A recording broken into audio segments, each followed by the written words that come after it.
सब के कविता तेलंगाना की बेटी है और जेल में है। क्या इससे आपको लगता है कि बीआरएस पार्टी को जनता की सहानुभूति हासिल होगी या फिर कुछ और इसका? मैं एक सिंपल बात आपको कहूंगा। उन्होंने हर आदमी को, हर चीज को, हर सीएम को तंग किया पूरे देश में। नरेंद्र मोदी ने, साफ है, कितने सरकारें वो गिराए, कितने एमएलएस को वो खरीदे, कितना गंदा काम उन्होंने किया, देश जानता है। इसी में एक अरविंद केजरीवाल और के चंद्रशेखर राव, उनके हाथ नहीं लग रहे थे, बिल्कुल नहीं लग रहे थे।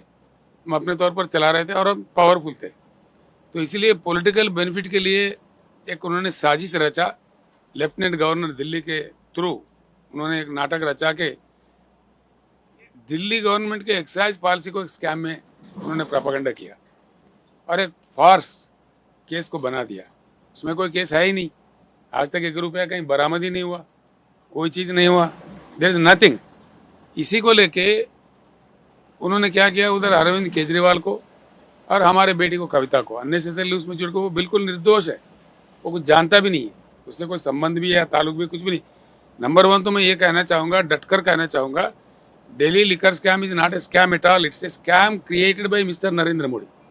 It's a political scam of Narendra Modi. I openly say it to the whole country. It's not a scam at all. वो एक है। दूसरा, जिन लोगों को जोड़ रहे हैं, जिन लोगों को जिस तरीके से छोड़ रहे, उसमें से एक को अप्रूवर बना दिया, वो अप्रूवर जाके बाहर जाके उसको बेल मिल गया।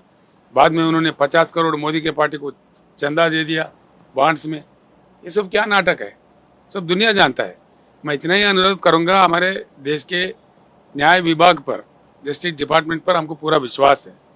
न्याय विभाग इतना गौर करे, चाहे दिल्ली हाईकोर्ट हो, सुप्रीम कोर्ट हो, जो भी कोर्ट हो, मेरा उन लोगों से इतना ही अनुरोध है कि लोगों को एक चीफ मिनिस्टर को बेल नहीं देना कहाँ तक सही है, ये सारा देश सोच रहा है। मेरा बेटी भी एक एमएलसी है, आज वो स्टार कैंपेनर है हमारे पार्टी का। क्या एमएलसी भाग जाएगा? उनको क्यों बेल नहीं मिल रहा है? महीनों पर, हफ्तों पर कैसा रख सकते हैं? अगर वो कल निर्दोष साबित हो गए तो ये पूरा सजा कौन उसको वापस करेगा? कौन इसका डैमेज को कंट्रोल करेगा? तो इसलिए आप समझ सकते हैं, बस हम न्याय विभाग से सिर्फ अनुरोध कर सकते हैं कि वो गौर करे और चीफ मिनिस्टरों को, जैसा कि हेमंत कुमार हो झारखंड के, हेमंत सोरेन हो, जैसे कि हमारे अरविंद केजरीवाल हो, जैसे हमारे बेटी कविता एमएलसी हो, कब तक इनको जेल में रखेंगे? ये क्या तरीका है? कोई मजाक है?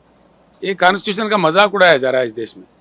इसको सोचना चाहिए न्याय विभाग को। पहले जब दरखास्त मिला न्याय विभाग के सामने, इन लोगों को रिहा कर देना चाहिए।